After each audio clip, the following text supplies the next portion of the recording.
What's up guys, and welcome back to On the Brick with another custom LEGO review. As you can probably tell from my voice, I am definitely still sick but feeling much better today. Thankfully, because boy was that annoying. Today I have a quick review for you of this Ki-Adi-Mundi Lightsaber from ONTHEBRICK. And I'm not gonna lie, this is a really nice build, but I'm kind of just getting it out of the way as for the coming weeks I have some really awesome builds coming. Things like the Rocinante, JK Brickworks Syphilis, an Iron Man mech, and some Brick Vault stuff as well. One last thing before we get into this, you can find the link to the instructions in the description down below, or if you would like to purchase this as a set, I do sell it on my website as well. Purchases like this go a long way towards helping support this channel further, so please do consider checking out those links in the description. I've already shown off a few of the lightsabers that ONTHEBRICK has made, and all of them have been amazing. The dude really knows how to transform the lightsabers into LEGO mode. He captures the details of them as perfectly as he can, so when I look at this, I can tell this is Ki-Adi-Mundi's lightsaber. Unfortunately, when it comes to any of these lightsabers, there's not really that much to talk about. Unlike with vehicle mocks or other types of builds, there's not really any details or functions here. This is purely a display model, and personally I have absolutely no problem with that. If you know anything about me, you know that 99% of the builds I do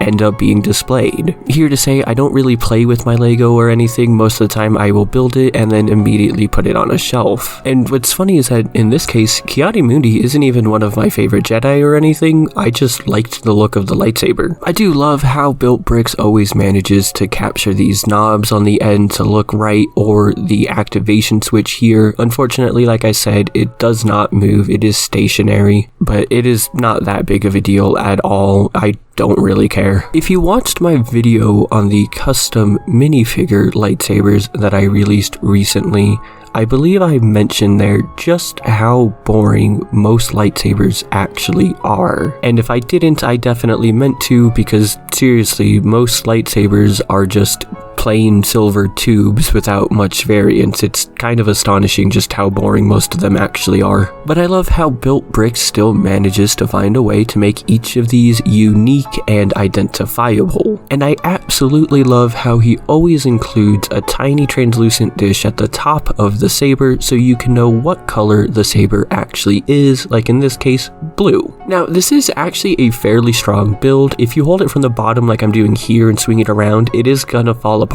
You could probably add a Technic axle in here and stop that from happening, but you're also just not supposed to hold it from that low. You're supposed to hold it here more properly, where unfortunately it did still pop open in the same exact spot. It's an incredibly easy fix, literally just pop it back together, and like I said earlier, this is meant to be on display anyway. ONTHEBRICK does sell the instructions for a display stand for free, and I really need to get the pieces for one of those again because I just keep forgetting to do so. But yeah, if you are a fan of Ki-Adi-Mundi or a fan of lightsabers, this is definitely one that I would consider getting. ONTHEBRICK has a whole variety of lightsabers both on his Rebrickable page and on Brick Vault website. So even if you are not a fan of Ki-Adi-Mundi specifically, I'm sure he has a lightsaber that you will like, and I probably sell that lightsaber on my website if you want to skip the hassle and just get the pieces. But let me know your thoughts on this or any of his lightsabers in the comments down below, or is there a lightsaber that you would personally like to see? Please do remember to like this video if you liked what you saw, and consider subscribing if you're a fan of custom LEGO. As always, I want to send a huge thank you to all of my wonderful patrons who help make videos like this possible, where for $1 a month you can join them and see your name on screen, or for just a little bit more you can get shoutouts like Jonathan, Jaden, Project Element, and Gears. Thank you all so much for watching, and I will see you next time.